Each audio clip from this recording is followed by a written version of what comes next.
What's up, everyone? Welcome to another episode of the Strength Classroom. Today I'm showing you my dynamic effort upper body workout, focusing on conditioning this phase. I'm just going to be focused on it for the next little while.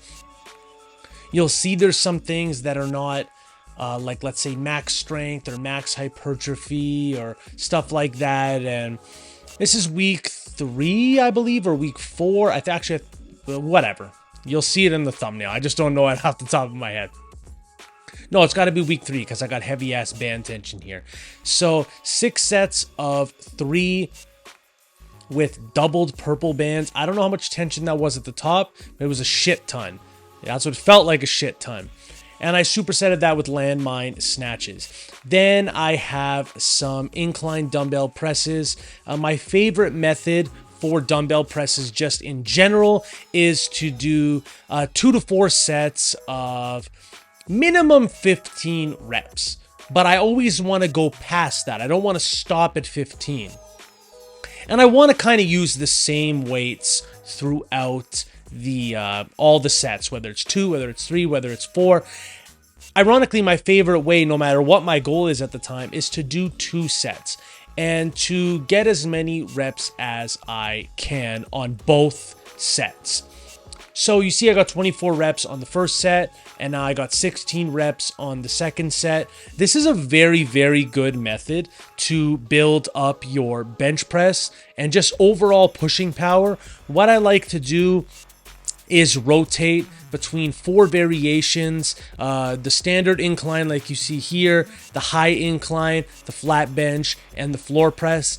I find rotating between those 4 variations, or even if you just want to do 2 or 3 of them, or even just stick to 1 is fine. But I find doing those variations for that set and rep range is really good for building up overall pressing power. Now, I love this new exercise that I've come across, and it's a new way of progressing my, like, let's say, accessories, where even on my workup sets, I'm just going to do a lot of reps. So here, I didn't show the whole thing, but I basically did 50 reps on this. Even though it's not a weight that could be considered a work set, I thought to myself, let's make it challenging. Now, that might affect the next subsequent sets, but what happens is when you do it the next week, you're going to get more reps on your challenging set. So I'm doing these elbows out. And as you can see, it's building up the tricep muscle that's around my elbow. And that's going to be the area of the triceps that's responsible for locking out, responsible for getting like almost that punch lockout where it's like really violent.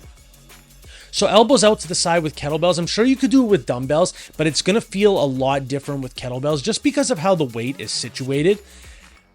On your forearms and just in your hands, it's all underneath.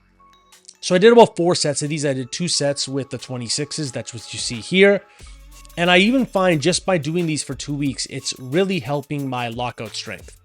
And then I couldn't think of a back exercise. I didn't really have it programmed. So I did 4 sets of 25 with chest supported rows. The chest supported kettlebell rows, I'm not really using that as a big builder. So it's probably going to come into my program as just extra volume for the upper back and like low traps and even the lats in a way. So it's just extra pulling volume. It's not like a big movement that I'm expecting to explode my back and I have this super deep progression scheme. It's literally just doing high amounts of volume for my upper back with weights that are not going to kill me. So I did 4 sets of 25. 25 was actually the minimum amount of reps. I think on one set I got 35. I think it was probably the first set. That would make the most sense to me.